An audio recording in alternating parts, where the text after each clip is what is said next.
Assalamualaikum warahmatullahi ta'ala wabarakatuh. Bismillahirrahmanirrahim. Allahumma sholli ala Sayyidina Muhammad wa ala ali Sayyidina Muhammad. Jumpa lagi dengan Kacong Lambe Official. Kali ini aku akan menceritakan sebuah kisah yang dialami oleh seorang teman, sebut saja namanya Herianto, di mana kisah ini dialaminya pada waktu dia baru lulus dari sekolah dasar pada tahun 1985 silam. Namun seperti biasa, mengucapkan terima kasih bagi teman-teman yang sudah subscribe, dan bagi yang belum, silahkan subscribe dan tekan tombol notifikasinya agar channel ini berkembang dan teman-teman sekalian tidak ketinggalan kisah-kisah kami selanjutnya. Tak lupa aku doakan teman-teman semua senantiasa sehat dan dimudahkan dalam segala urusan. Amin amin ya rabbal alamin.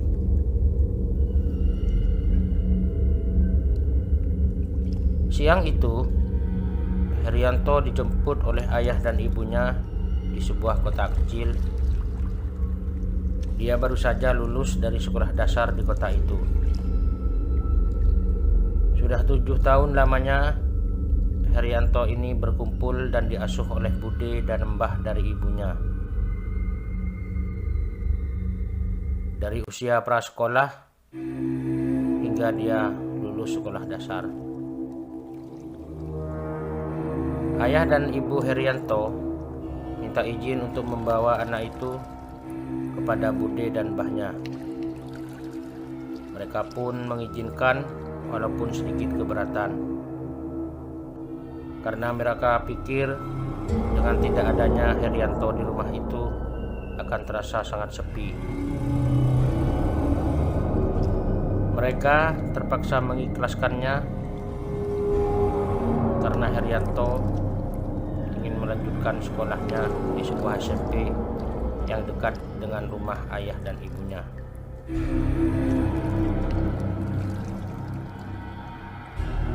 Ayah dan ibu Heri pun pamit untuk pulang.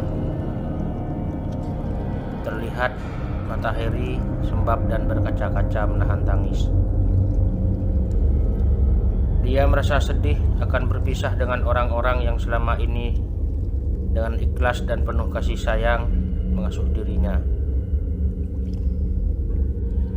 Terlintas dalam benaknya, dia telah banyak berbuat salah pada bude dan neneknya tersebut.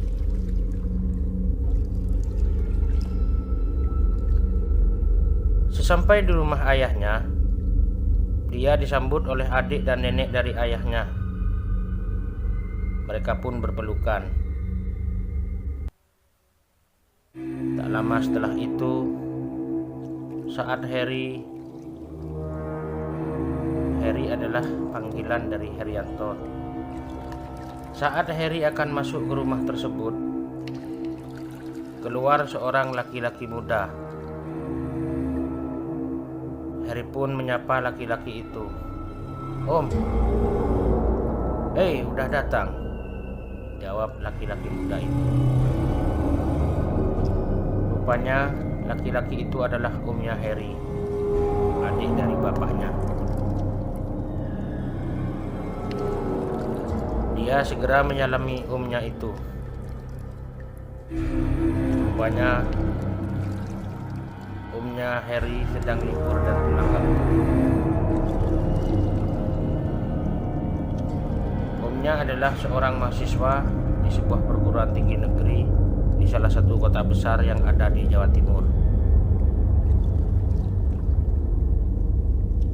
Hari demi hari pun berlalu. Saat Heri berada di halaman rumahnya, Om memanggilnya dan bilang sebelum masuk sekolah yang baru, Heri akan diajarkan dasar-dasar pelajaran bahasa Inggris, dan Heri pun belajar padanya. seperti tubi dan lain-lain. Oh ya, ada yang lupa teman-teman. Di sana ada 2 buah rumah.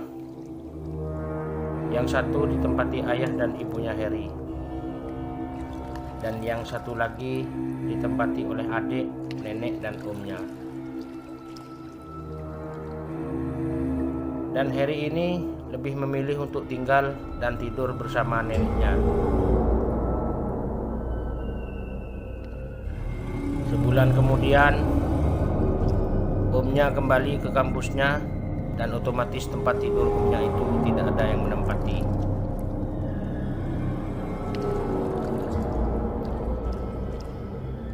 Dan si Harry pun berniat untuk menempati tempat tidur tersebut. Dia pamit untuk tidur di sana kepada neneknya. "Nek, boleh nggak aku tidur di tempat tidur Om? Om kan sudah balik ke kampusnya," tanya Harry. "Boleh, tapi kamu berani nggak tidur di sana sendirian?" Neneknya mengizinkan, tapi sekaligus balik bertanya pada Harry. Tanpa pikir panjang, Harry menjawab, "Berani, siapa takut, Nek?" Dia tidak menghiraukan apa maksud pertanyaan neneknya itu.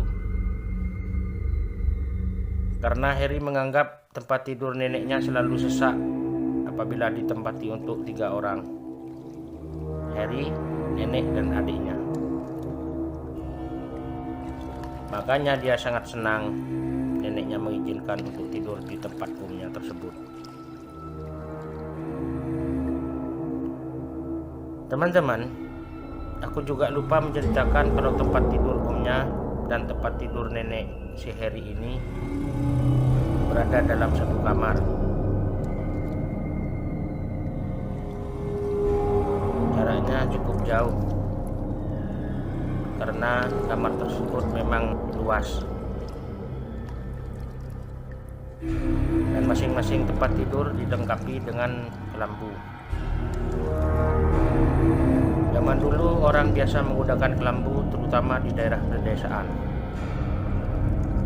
Selain untuk menghindari debu, sangat ampuh untuk bebas dari nyamuk.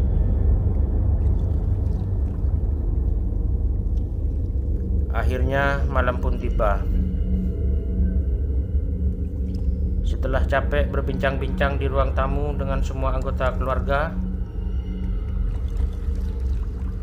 adiknya Harry merengek dan mengajak neneknya untuk tidur. Rupanya dia sudah sangat ngantuk. Ayah dan ibunya pun segera pulang ke rumah yang persis bersebelahan dengan rumah neneknya. Sambil menggendong adiknya si Harry, neneknya juga menyuruhnya untuk segera tidur. Sebaiknya kamu juga segera tidur, biar besok bangunnya tidak kesiangan." "Iya, Nek," jawabnya. Mereka pun menuju tempat tidurnya masing-masing. Harry segera membuka kelambu tempat tidur itu dan melompat. "Wah, empuk kasurnya, nyaman. Pasti langsung lelap nih," kata si Harry dalam hatinya. Dia merebahkan tubuh, lalu segera memejamkan mata. Tapi meski setengah jam berlalu, dia tidak kunjung terlelap. Mungkin karena pada waktu itu dia tidak terlalu ngantuk. Tetapi dia tetap mencoba memaksa untuk memejamkan matanya agar besok tidak kesiangan bangunnya. Namun tetap saja tidak bisa.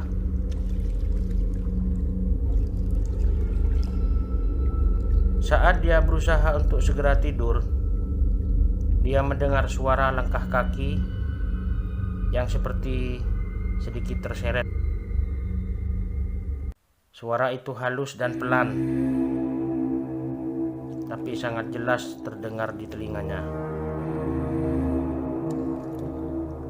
Dengan sedikit takut, pelan-pelan Harry membuka matanya, dan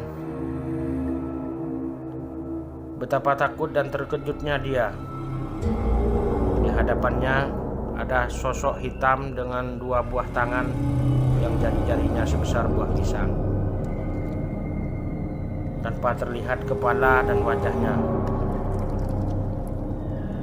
Tangan tersebut memegang kelambu tempat tidur itu dan membukanya. Tubuh Harry gemetar, seluruh bulu kuduknya berdiri. Dia sangat ketakutan. Dalam ketakutannya, dia ingat pesan orang-orang kalau ada hantu atau semacamnya agar segera membaca ayat kursi. Segera dia mencoba untuk membacanya, dan dalam hatinya dia akan mengawali dengan bacaan bismillah. Tapi lidah Harry keluh, mulutnya seperti terkunci. Dia hanya mampu mengucapkan bis, bis, bis, dan tak bisa meneruskan bacaannya.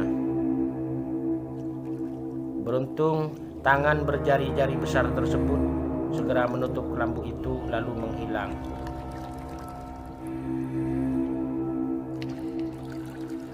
Tak lama setelah itu, Harry segera melompat keluar dari tempat tidur itu, dan dia pun tidur bersama neneknya.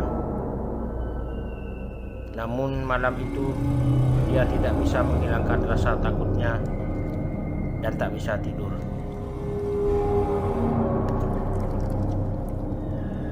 Keesokan harinya, ia bercerita pada neneknya tentang peristiwa itu.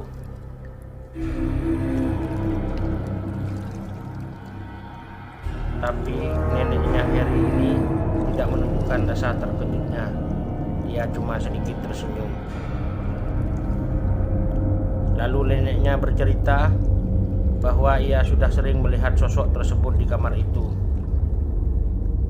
dan sering juga mendengar dari omnya bahwa omnya sering didatangi sosok jin tersebut. Neneknya juga bercerita bahwa omnya pernah ditawari oleh jin penunggu kamar itu kalau omnya itu mau menikahi anak dari jin itu, apapun yang ia minta akan dikabulkan. Tapi omnya menolak. Rupanya itulah maksud dari pertanyaan neneknya, apakah Harry berani tidur di tempat omnya sendirian. Sejak saat itu, Harry tak lagi berani tidur di tempat itu. Dia tetap tidur bersama nenek dan adiknya hingga lulus SMP.